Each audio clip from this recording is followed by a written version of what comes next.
Assalamualaikum warahmatullahi wabarakatuh. Halo teman-teman, selamat pagi.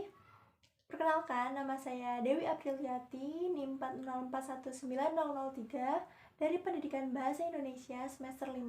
Sebelumnya, saya ingin mengucapkan terima kasih banyak kepada Bapak Yusan Wahyudi selaku dosen pengapung mata kuliah Public Speaking dan juga teman-teman yang telah hadir pada kesempatan pagi hari ini. Baik, sebelumnya saya ingin berbagi pengalaman terkait perjalanan saya dalam berkuliah di Universitas Peradaban ini. Saya berasal dari Provinsi Jawa Barat, tepatnya pada Kota Bogor, Kecamatan Parung Panjang. Asal sekolah saya yaitu MAN 5 Bogor. Saya lulus pada tahun 2019 dan saya juga mencoba untuk mengikuti banyak tes dan alhamdulillah belum rezekinya. Dan akhirnya saya direkomendasikan oleh seseorang untuk berkuliah di Universitas Peradaban ini. Beliau adalah sosok yang baik sekali dan membantu proses perkuliahan saya di kampus universitas tersebut. Semoga beliau sehat selalu dan saya dapat berjumpa kembali. Adapun rasa terima kasih saya juga disampaikan untuk kedua orang tua saya yang telah mensupport saya untuk terus menuntut ilmu sampai ke perguruan tinggi ini. Adapun alasan saya mengambil jurusan Pendidikan Bahasa Indonesia yaitu saya ingin mewujudkan salah satu cita-cita dari kedua orang tua saya yang menginginkan anaknya untuk menjadi seorang pendidik atau guru. Dan alhamdulillah sekarang saya sudah berada di tingkat pertengahan perkuliahan yaitu di semester 5. Baik teman-teman, saya kira cukup dalam sesi berbagi pengalaman saat ini. Selanjutnya kita akan masuk ke dalam materi yang akan kita bahas berkenaan tentang rahasia menulis surat resmi. Baik, materi dalam rahasia menulis surat resmi ini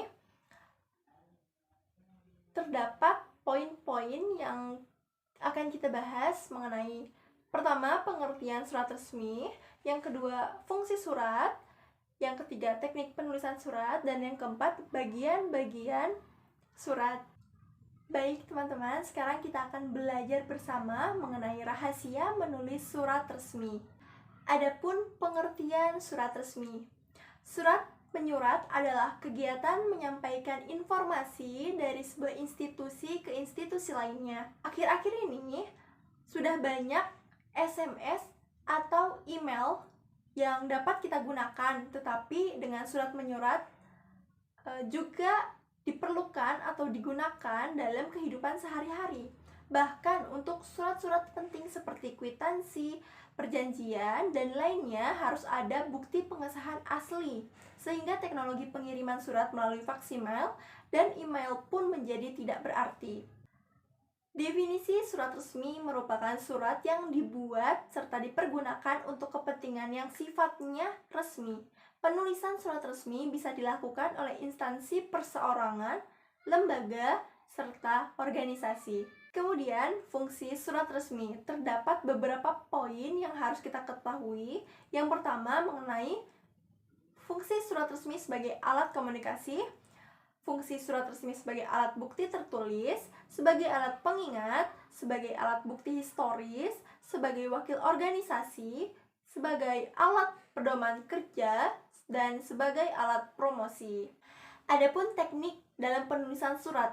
Yang pertama, pengonsepan, yang kedua, persetujuan atasan, yang ketiga, pengetikan, yang keempat, penandatanganan surat, yang kelima, pengesahan, dan yang terakhir adalah pengiriman.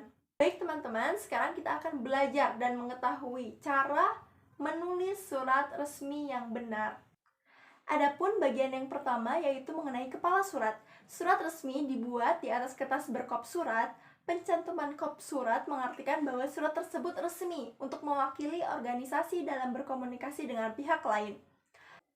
Biasanya kepala surat memuat informasi berkaitan tentang nama dan alamat organisasi, nomor telepon, fax, email, dan email, bidang usaha, nama dan alamat kantor cabang, nama bank, dan logo organisasi.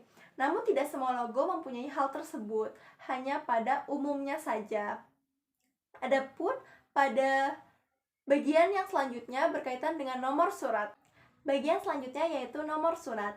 Setiap surat resmi mencantumkan nomor surat yang berfungsi untuk memudahkan penunjukan pada saat mengadakan hubungan surat menyurat, memudahkan penyimpanan dan pencarian kembali arsip, dan mengetahui jumlah surat keluar pada suatu periode tertentu. Adapun contoh nomor surat yang memuat nomor, urutan agenda keluar, kode bulan, dan kode tahun. Dan yang kedua ada contoh nomor surat yang memuat nomor urut agenda keluar, kantor cabang, pokok permasalahan, sub pokok masalah, kode bulan, dan kode tahun. Teman-teman dapat melihat contoh yang saya lampirkan di dalam salindia tersebut. Adapun mengenai bagian tanggal surat. Melalui tanggal surat dapat diketahui tanggal surat itu dibuat dan dikirim. Dalam hal ini tidak perlu dituliskan kembali tempat pembuatan surat karena dalam kepala surat sudah terdapat tempat atau alamat surat tersebut. Adapun cara penulisan tanggal surat yaitu yang pertama, tanggal surat ditulis di bawah kepala surat sebelah kiri, tanggal surat ditulis di bawah kepala surat sebelah kanan, dan tanggal surat ditulis di bawah tubuh surat. Selanjutnya bagian lampiran. Lampiran adalah bagian surat yang berfungsi sebagai petunjuk tentang dokumen yang disertakan bersama surat. Adapun tata cara penulisan lampiran yaitu yang pertama, lampiran ditulis di bawah kepala surat menjadi satu bagian dengan nomor dan perihal surat atau hal surat, dan yang kedua, lampiran ditulis di bawah tembusan surat. Adapun bagian selanjutnya mengenai hal surat atau perihal. Setiap surat resmi sebaiknya mencantumkan perihal atau hal surat. Bagian ini berfungsi untuk mengetahui pokok permasalahan atau pokok masalah dalam surat tersebut. Adapun tata cara penulisan hal surat atau perihal yaitu yang pertama, perihal ditulis menjadi satu dengan nomor dan lampiran. Yang kedua, perihal ditulis di bawah alamat tujuan. Dan yang ketiga, perihal ditulis di bawah salam pembuka. Adapun bagian selanjutnya mengenai alamat tujuan.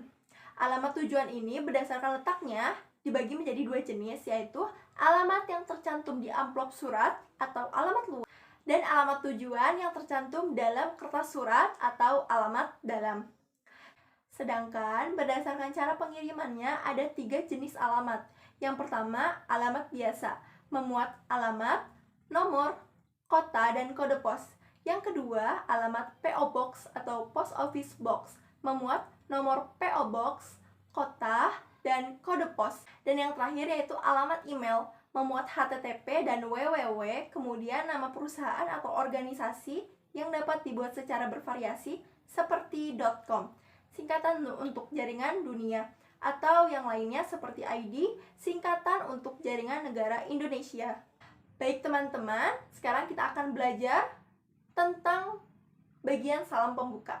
Salam pembuka ini perlu disampaikan dari pengirim surat kepada penerima surat, berfungsi sebagai pembuka pembicaraan, memberikan rasa hormat atau keakraban pengirim surat kepada penerima surat. Biasanya ada beberapa contoh dalam pembuka yang sering digunakan. Sebagai berikut ada hormat kami, salam sejahtera, assalamualaikum, merdeka, dan lain sebagainya. Bagian selanjutnya mengenai isi surat. Isi surat merupakan salah satu hal yang paling penting dalam semua jenis surat. Di dalam isi surat ini terdapat beberapa bagian yang harus ada, seperti yang pertama, bagian pembukaan. Bagian pembukaan ini merupakan bagian awal surat yang biasanya berisi sapaan atau pengantar untuk ke permasalahan atau bagian inti surat tersebut. Yang kedua ada bagian inti. Bagian inti ini berisi penjelasan tentang maksud kedatangan surat tersebut. Dan yang terakhir yaitu bagian penutup. Bagian penutup ini berfungsi untuk menutup pembicaraan dalam surat tersebut. Baik teman-teman, di sebelah kanan sudah tersedia contoh bagian inti surat. Teman-teman dapat melihat dan membaca terlebih dahulu. Baik, selanjutnya mengenai bagian salam penutup. Salam penutup berfungsi untuk memberikan rasa hormat atau keakraban pengirim kepada penerima surat. Fungsi salam penutup sama dengan salam pembuka. Adapun contoh dari salam penutup yaitu hormat kami, salam sejahtera, wassalamualaikum warahmatullahi wabarakatuh, dan lain sebagainya. Kemudian bagian nama organisasi. Nama organisasi memang sudah termuat di kepala surat.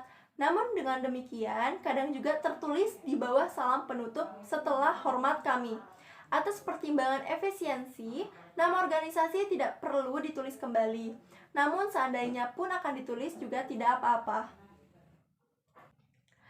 Adapun bagian jabatan penandatanganan surat. Fungsi bagian ini adalah untuk mengetahui jabatan penandatangan surat atau pihak yang bertanggung jawab terhadap isi surat. Contoh jabatan penandatanganan surat saya lampirkan. Bagian selanjutnya mengenai tanda tangan dan cap surat. Tanda tangan dan cap organisasi dalam suatu surat memberi arti bahwa surat itu resmi dikeluarkan oleh organisasi. Pihak yang membuat surat terletak di sebelah kiri, sedangkan pihak yang mengesahkan atau mengetahui ada di sebelah kanan. Dalam hal ini, cap dibubuhkan pada pimpinan organisasi. Cap dibubuhkan di sebelah kiri menyinggung sedikit tanda tangan. Adapun bagian tembusan, tembusan berfungsi untuk mengetahui kepada siapa saja surat disampaikan.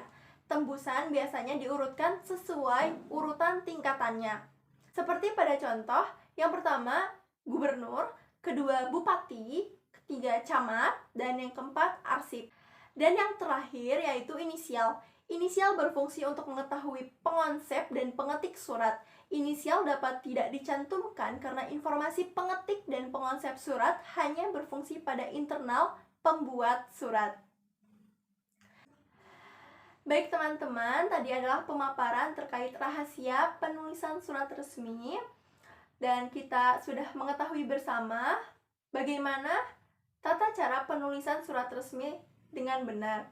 Saya harap teman-teman dapat menerapkannya supaya kelak tidak bingung lagi dalam menulis surat resmi. Dan terima kasih kepada teman-teman sekalian yang sudah menyimak serta berpartisipasi dalam kesempatan ini. Dan terima kasih juga kepada Bapak Yusan. Mohon maaf apabila banyak kesalahan. Wassalamualaikum warahmatullahi wabarakatuh.